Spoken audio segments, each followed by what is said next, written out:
Bienvenidos a un nuevo vídeo de Spaniard Performance y en esta parte de por qué entrenamos, por qué realizamos trabajo de fuerza, traemos la parte 2.1 en el que seguimos hablando de la arquitectura muscular, pero hablamos del segundo factor que son los ángulos de penetración a nivel muscular. ¿Qué son los ángulos de penetración? El ángulo de penetración básicamente es el ángulo que nos encontramos entre el axis, la parte central del músculo, y la dirección a la que las fibras se colocan y se estructuran, ¿vale? Podemos tener el ángulo de penetración, en este caso sería este, ¿vale? Podemos tener un menor ángulo de penetración o podemos tener un mayor ángulo de penetración.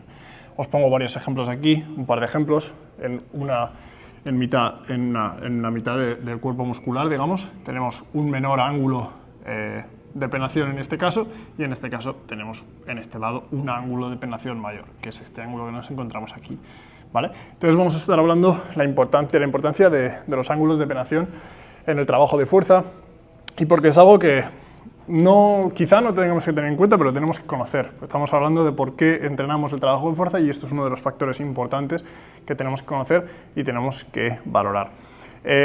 Hay mucha investigación acerca del ángulo de penetración, hay muchos tópicos, se habla mucho a veces de la parte más superficial del músculo, la parte más interna del músculo, de cómo se han estudiado ambos ángulos de penetración.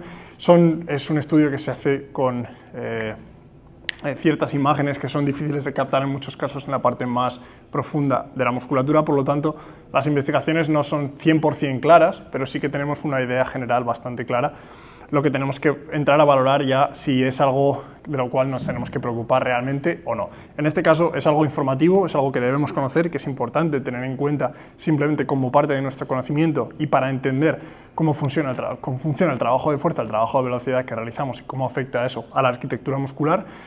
Y a partir de ahí ya es un conocimiento que es para nosotros y que nosotros podemos entender, interpretar e incluso explicar a nuestros deportistas y conocer nosotros mismos dentro de nuestro entrenamiento. Hablamos de la distribución de fibras musculares en el vídeo anterior y en el vídeo anterior empezamos con la primera razón del transporte de calcio, que os dejo por aquí en los links para que podáis echarles un vistazo, ¿vale? Hablando del ángulo de penetración, vamos a tener dos opciones bastante claras. Tenemos un mayor ángulo de penetración, que sería el ejemplo que ponemos a la izquierda, o un menor ángulo de penetración, que sería el ejemplo que ponemos a la derecha. ¿Cuál es mejor, cuál no es mejor? Ya no se trata de cuál sea mejor o no, sino que se trata de que la musculatura va a tener una serie de adaptaciones según el tipo de trabajo que nosotros estemos realizando. Tenemos que tener en cuenta también que este ángulo de penetración va a variar según el tipo de entrenamiento que nosotros estemos haciendo, va a variar de manera momentánea según el tipo de contracciones que estemos haciendo, y eso es importante tenerlo en cuenta, pero lo que nosotros queremos entender y estudiar es cómo varía a lo largo del tiempo en un estado de relajación el ángulo de penetración dentro de una musculatura. Tenemos que tener también en cuenta que depende del tipo de músculo, va a haber un ángulo de penetración determinado comparado con otros músculos según las acciones que realicen y según cómo los utilicemos en nuestro día a día, ¿vale? Lo que tenemos que tener en cuenta es que una vez que sabemos esto, tenemos dos cosas muy claras.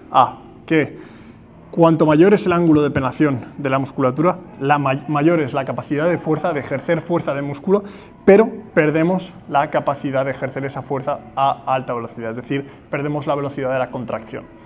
Cuando hablamos de un menor ángulo de penetración, encontramos que estas estructuras tienen una menor capacidad de ejercer fuerza, pero encontramos que tienen una mayor capacidad de velocidad de contracción y mayor capacidad coordinativa. Por lo tanto, aquí entra la confusión. Tenemos mayor ángulo, más fuerza, menor ángulo, menos fuerza, pero más velocidad. Ambos son buenos. Una vez más, el trabajo de preparación física es un campo de espectros amplios y espectros que se encuentran en un lado o en el otro, de extremos.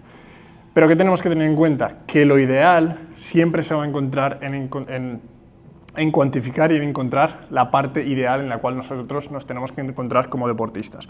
Ahora bien, una vez más, no podemos controlar esto al 100%, podemos controlar nuestro entrenamiento.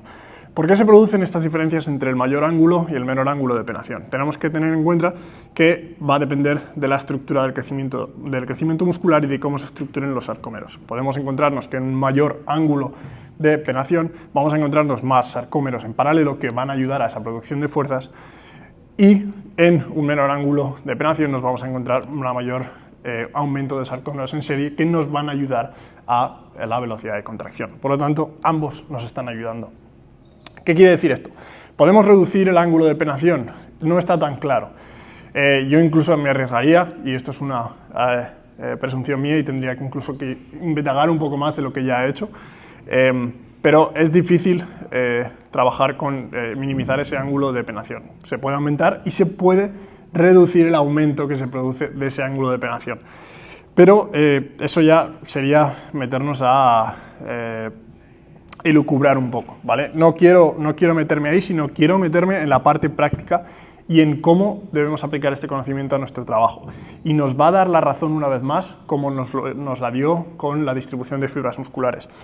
El entrenamiento de fuerza, sabemos que en cuanto nos introduzcamos a ese entrenamiento de fuerza, el ángulo de penetración va a aumentar, la capacidad de fuerza va a aumentar, pero se va a perder una serie de capacidades contráctiles de velocidad y una serie de capacidades coordinativas, de coordinación entre musculaturas e intramusculares.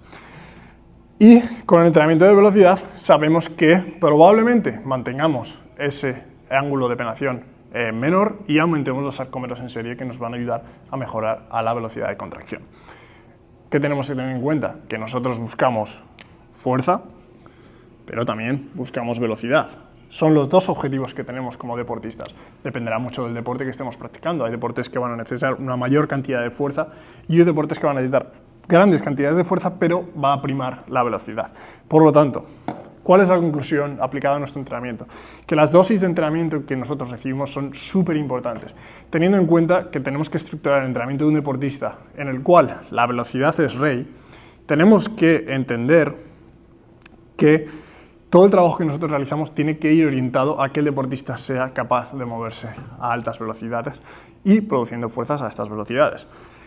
¿Qué es importante? Que si introducimos a un deportista que nunca ha trabajado trabajo de fuerza demasiado rápido, demasiado pronto, lo que vamos a producir es un cambio en el ángulo de penetración muy rápido, un gran cambio también muy rápido, que lo que va a provocar es que probablemente nos encontremos con una pérdida de velocidad y una pérdida de capacidades coordinativas.